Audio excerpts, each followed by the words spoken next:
bem? Deixa eu explicar aqui, tá? Aquela dúvida que persegue a gente. Então é o seguinte, querida. Eu estava explicando o que vem a ser taxa de amostragem naquele momento, né? Então tá aqui, ó. Taxa, perdão aqui pela letra horrível, porque eu estou escrevendo no mouse. Opa. Taxa de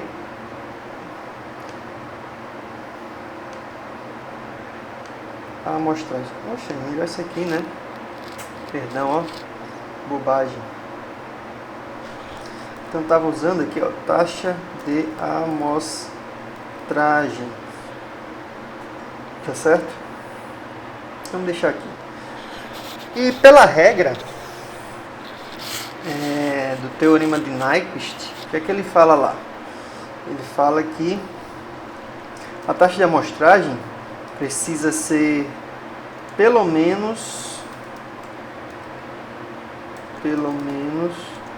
2 vezes maior que a frequência do sinal, né?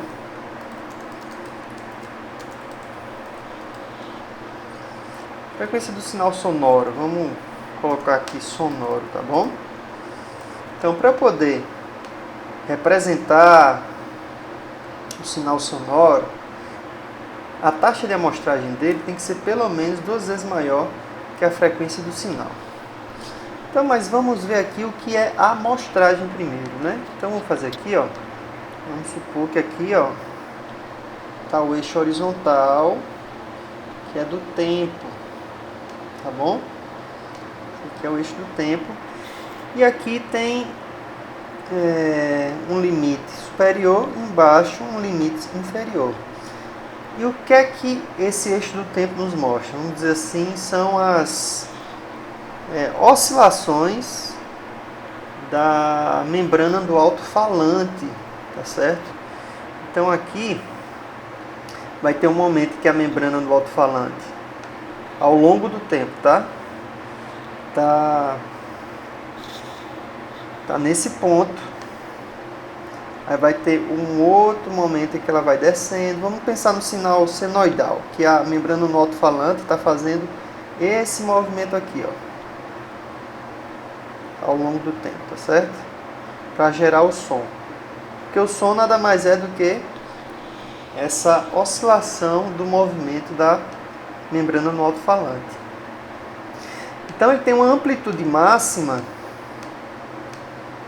que está sendo representada por essa reta aqui tracejada, tá certo? Vamos supor que ele está aqui, pronto.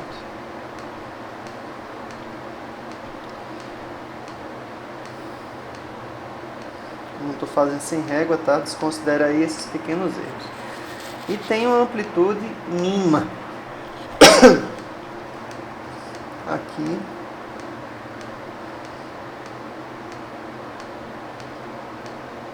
que está obedecendo, tá certo? O sinal obedece a esses limites.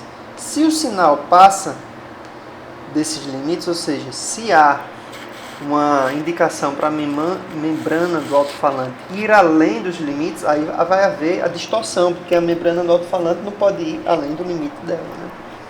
Então vai distorcer e inclusive pode causar problemas no seu aparelho de som, tá certo? No seu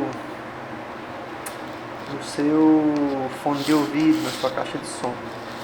Então aqui, ó, o valor máximo é definido com 1 e o valor mínimo é menos 1, né? Entendeu? E aqui no meio tá o 0, tá certo? Então, o que é que acontece? Se eu quiser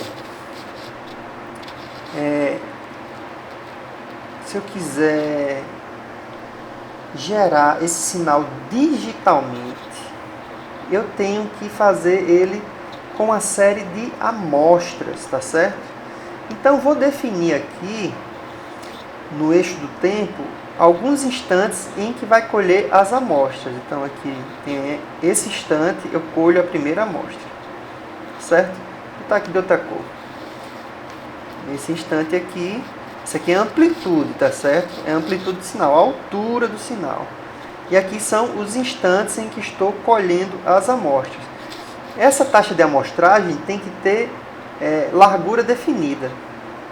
Então, a distância da primeira para a segunda é a mesma distância da segunda para a terceira, que é a mesma distância da terceira para a quarta, da quarta para a quinta, e assim por diante, tá certo? Então, olha, no instante aqui, no primeiro instante aqui, eu colho essa amostra de som, que é o valor do som nesse instante, no instante T0. No instante T1, o som está onde? Está aqui, ó. Essa é a amostra de som que vai ser colhida. No instante T2, aqui é a amostra de som. Aí no instante T3, a amostra de som está nessa altura aqui. No instante T4, a amostra de som vai ser desse valor. Aí no instante T5, a amostra de som vai ter essa profundidade aqui. No instante T6, a amostra de som vai ter esse valorzinho aqui da onda, tá certo? Então eu vou fazendo esse caminhar por todo o eixo aqui horizontal do tempo para poder colher amostras do sinal analógico e transformar essas amostras em um arquivo que vai ser digitalizado, tá certo? E esse arquivo vai ter justamente essas alturas aqui definidas, cada uma dessa amostra. Mas, de acordo com o teorema de Nyquist, ele fala que o quê? Que a taxa de amostragem precisa ser pelo menos 2 vezes maior que a frequência do sinal que está chegando. Então, por exemplo, né? Vamos partir aqui, Mari, que os seres humanos, eu, você e mais alguns outros, a gente ouve aqui, ó, mais ou menos dentro desse intervalo aqui, ó. Vai de quanto? Vai de, ó, 20 Hz, tá bom? Tá aqui 20 Hz, que é Hertz, né? 20 Hz até 22 kHz, ou seja, 22.000 Hz, né? Tudo bem? Beleza, só fechar aqui. Então aqui, esse intervalo H é o intervalo das frequências possíveis que os seres humanos ouvem, né? Então vamos supor aqui, Mari, que eu preciso representar uma frequência sonora de 20 Hz. Então a taxa de amostragem precisa ser 2 vezes 20 Hz. Então, o que é que isso tem a dizer? Quer dizer que, ó, a taxa de amostragem, assim, o tempo de colheita de cada uma dessas amostras tem que ser o dobro de 20 Hz. Com isso, 2 vezes 20, quanto é? 40, né? Então, ó, a gente coloca aqui o que? Aqui, assim, ó. Deixa eu escolher aqui uma corzinha. Tá aqui, ó, um verdezinho, né? Que o verde é da taxa de amostragem. Então, a frequência de amostragem, tá aqui, FAM, tá? Vai ser igual a quanto? Vai ser igual a 2 vezes 20 Hz. E quanto é essa frequência de amostragem? Que é igual a 40 Hz, né? Beleza, Daniel. Mas o que é isso que quer me dizer? Quer dizer o seguinte, ó, que nós temos a conversão para saber de quanto em quanto tempo vai ser a diferença de uma amostra para outra, tá certo? Vai ser a captura de uma amostra para outra. Por quê? Porque tem a regrinha básica que é o quê, ó? Frequência é igual a 1 dividido sobre o tempo.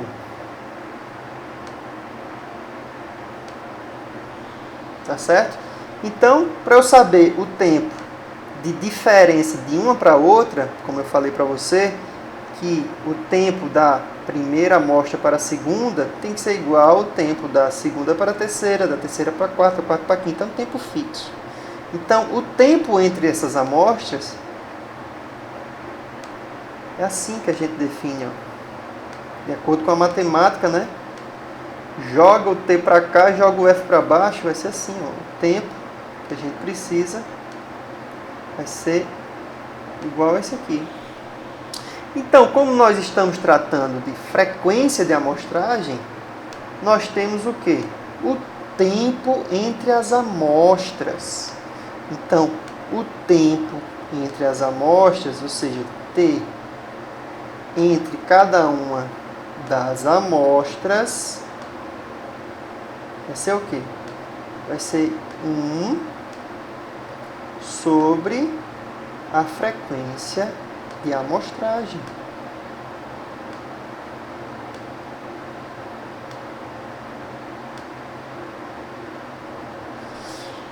Tá certo? Então, se eu tenho uma frequência de 20 Hz, eu preciso, no mínimo, de pelo menos uma frequência de amostragem, ou seja, uma taxa de amostragem 2 vezes maior do que a frequência do sinal. Ou seja, eu preciso de um tempo, ou preciso de uma frequência de 40, né? Então, o tempo, com isso, vamos colocar aqui assim, ó.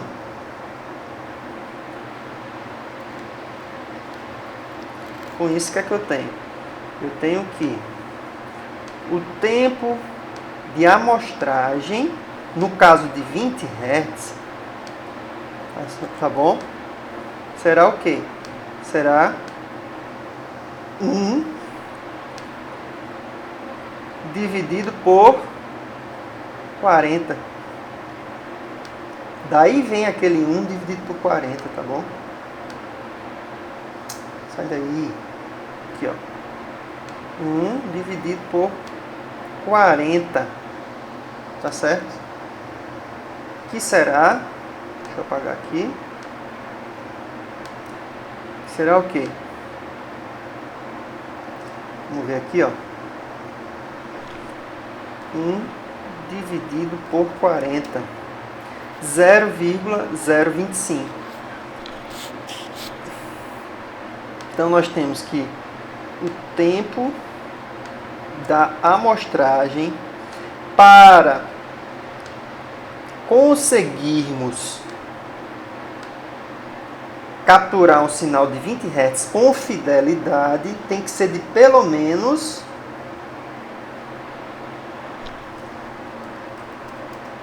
0,025 segundos, tá? 0, aqui, ó, 0,025 segundos,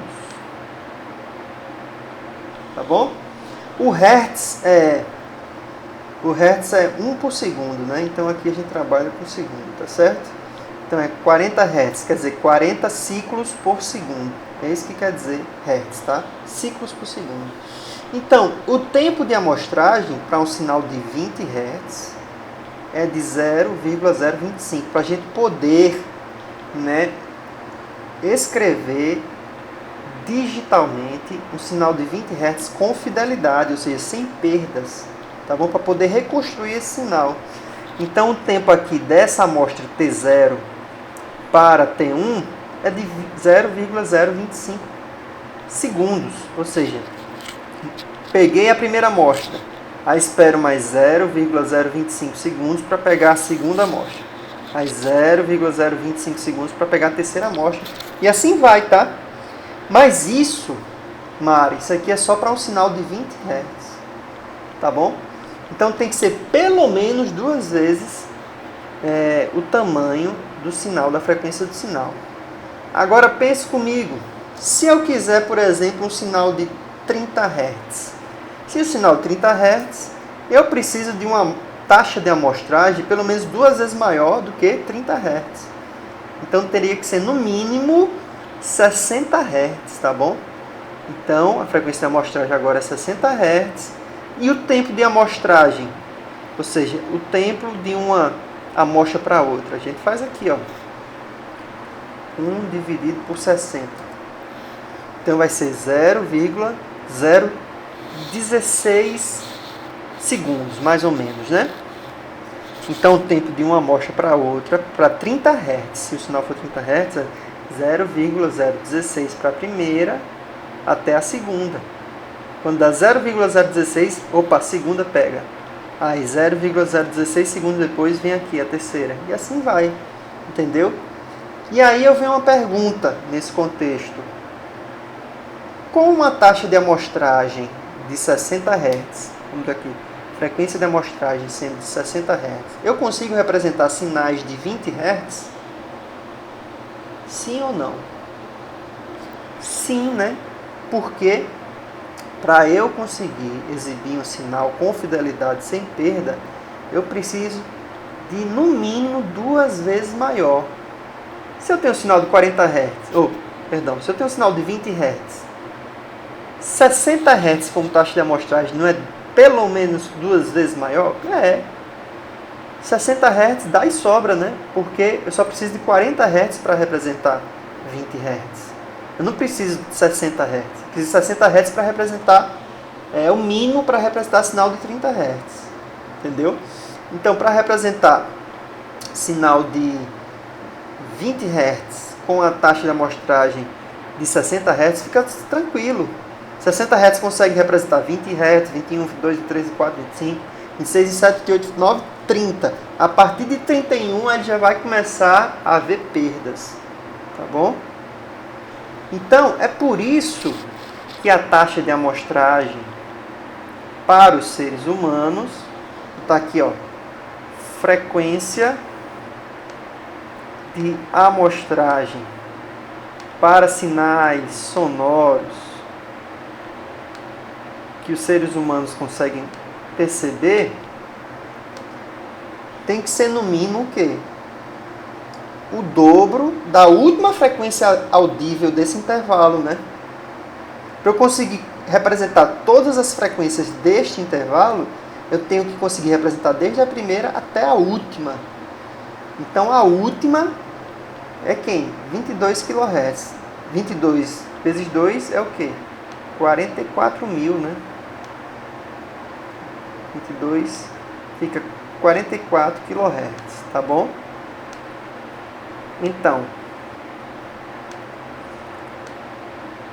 essa aqui é a taxa de amostragem mínima para eu conseguir representar todas as frequências que o ouvido humano consegue ouvir. Então é 44 kHz, tá? 44 kHz como taxa de amostragem consegue representar 20 Hz? Consegue. Consegue e sobra uma janela muito grande, né? Consegue 20, 21, 40, 500, 700, 1000, 2000, 3000 até 22.000. 44 kHz consegue representar. Tá bom, querida? Então é por isso que você viu 1 dividido por 40, porque eu estava explicando justamente esse modelo de cálculo aqui naquele momento. Tá certinho? Qualquer dúvida, você me procura, tá?